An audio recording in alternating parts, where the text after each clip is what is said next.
Halo, selamat datang di channel Lucky Surya Haryadi. Ini adalah channel pertama gua dan gua lagi baru mau mulai karir gua di YouTube dan ternyata lagi rame banget landscape di YouTube pada 2020 ini. Jadi backgroundnya nih, 2020 ini YouTube dipenuhi oleh YouTuber-YouTuber yang dianggap oleh YouTuber lama itu agak mempolusikan platform YouTube. Jadi artis-artis yang sudah terkenal di TV masuk ke YouTube dan mereka membuat format seperti di televisi. Yang konon menurut YouTuber lama dan beberapa praktisi sosial media nih yang rame, cuma nggak disebutin satu-satu namanya, tapi intinya adalah kontennya itu nggak ada isinya, nggak edukatif, cuma pamer kekayaan dan juga bagi-bagi giveaway. Dan ini membuat para YouTuber lama ini merasa keberatan. Kenapa yang dulu platform YouTube adalah sebuah channel untuk putra bangsa untuk berkreasi, saat ini jadi buat ajang pamer atau mungkin seperti Paleka yang terkenal karena ngeprank, bencong, terus jadi terkenal masuk polisi gitu. Kenapa sih YouTube tidak mendukung konten-konten kreator yang kreatif dan edukatif gitu? Oke, sekarang kita masuk dari sisi YouTube ya. Karena yang saya lihat reaksinya itu banyak dari reaksi YouTuber ataupun YouTuber baru ataupun YouTuber lama yang membuat case mereka. Sekarang saya coba dari sisi YouTube. Mengapa hal ini bisa terjadi dan mengapa hal ini berubah? Oke, pertama adalah YouTube berubah jelas dari awalnya 2010 awal sampai 2020. Banyak yang berubah. Dari ownership jadi milik Google dan merupakan salah satu lini bisnis YouTube, lini bisnis andalan Google dalam meraup keuntungan. Jadi bagaimana YouTube bisa menjadikan Google sebagai pemberi penghasilan yaitu dari AdSense, dari iklan. Jadi bagaimana iklan ini bisa muncul? Karena kita kalau nonton kan YouTube suka ada tengahnya dipotong oleh iklan gitu. Nah disitulah YouTube mendapatkan penghasilan dan penghasilan itu juga dibagi pada konten creator. Jadi konten creator yang banyak view-nya akan dapat banyak juga uang dari AdSense. Nah, jadi algoritma dari YouTube ini juga berubah-berubah dan juga tujuan awalnya. Jadi dari awalnya YouTube itu kan benar-benar ngedrive konten creator supaya masuk ke YouTube nih. Sekarang YouTube sudah kayak kita udah jadi yang paling laku. Jadi sekarang kita sebagai content creator yang harus menyesuaikan diri dengan YouTube. YouTube memiliki goal karena YouTube juga sebuah bisnis. Apa goalnya? Yaitu supaya orang semakin banyak nonton di channel YouTube. Jadi algoritma YouTube itu menghitung dari dua hal yang menurut saya berpengaruh pada YouTuber lama, yaitu watch time, waktu tontonnya, dan juga bagaimana mendrive user-user baru. Jadi karena fenomena baru dari COVID-19 ini banyak orang-orang yang tadinya nggak sempat nonton YouTube dan nonton YouTube. Jadinya tadinya penikmat televisi jadi penikmat YouTube. Jadi banyak demografi yang sebelumnya YouTube dapatkan itu sekarang masuk ke dalam YouTube. Hal ini mengubah karena itu merupakan mayoritas, jadi trending topiknya itu adalah dari mayoritas juga, yaitu YouTuber-YouTuber baru sebagai pendrive. Dan itu YouTube seneng banget karena tadinya nggak ada jadi ada. Nah sekarang apakah sebenarnya itu berpengaruh pada YouTuber lama? Kalau menurut gua sih nggak berpengaruh sama sekali ya.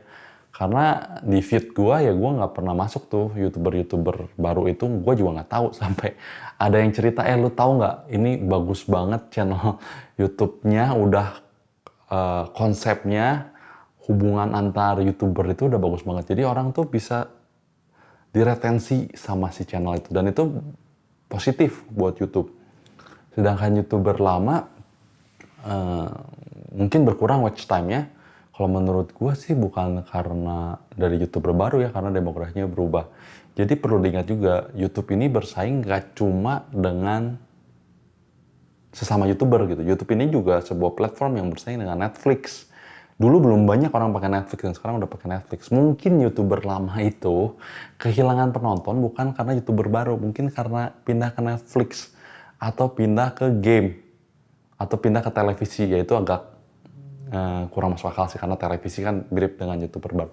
Justru yang merasa paling terancam dengan YouTube adalah channel televisi gitu, karena waktu mereka nonton di televisi berpindahlah ke YouTube gitu. Ya mungkin yang dari channel YouTube berpindah ke Netflix. Jadi itu merupakan salah satu alasannya. Oke, terus sekarang sebagai YouTuber baru yang baru mau mulai, ya jiper juga ya. Tapi ini ada beberapa kunci yang mau gue sampein. Jadi kalau untuk zaman sekarang, karena YouTube bisnis, untuk buat channel nggak bisa asal upload dengan kualitas yang sangat jelek. Jadi jangan sampai kita membangun sebuah platform yang penontonnya di tengah-tengah out. Itu tuh kayak penalti banget. Itu kayak kita mengkotori YouTube gitu. Terus yang kedua, karena sekarang sudah bermain dengan algoritma, kita lihat dengan related homepage gitu ya, kita harus membangun channel itu sudah punya tujuan yang jelas gitu, fungsinya apa.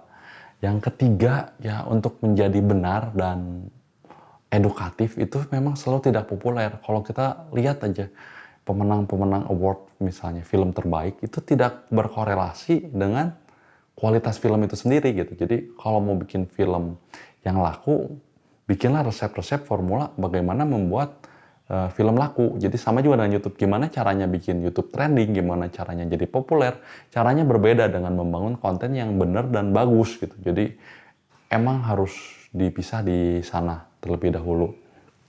Jadi untuk YouTuber lama jangan menyerah karena kalian juga merupakan inspirasi kayak Skinny24 mau quit gitu, gue baru mau mulai gitu, aduh rasa gimana. Terus banyak YouTuber juga ngomong, wah ini udah platform udah nggak oke nih, gue quit aja nih sebagai bentuk protes dengan algoritma atau apalah ya.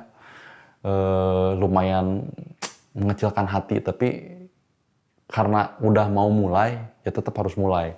Karena kalau mungkin mereka sudah berkembang menjadi sudah membangun channel yang sudah lebih matang, ya mungkin mereka juga waktunya buat pindah. Kayak mungkin karena penontonnya udah mulai pindah ke Netflix atau mungkin TikTok gitu. Jadi ada beradaptasi juga. Dan gua sendiri ngerasa kalau YouTube itu penting banget untuk menjadi digital platform untuk mengenalkan diri. Karena bisa dilihat lah kayak Raditya Dika, bisa terkenal bikin film, terus dari Skinny24 juga bikin film, itu dari YouTube awalnya.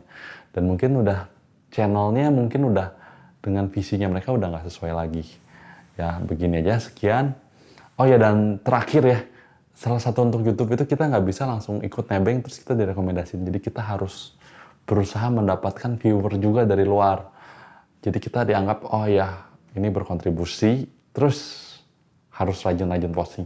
Ini bukan tujuan gue nge-YouTube, ini gue latihan. Ini gue ada channel YouTube yang gue lagi bangun tentang edukasi, dan gue ngerasa bikin konten itu emang nggak gampang banget.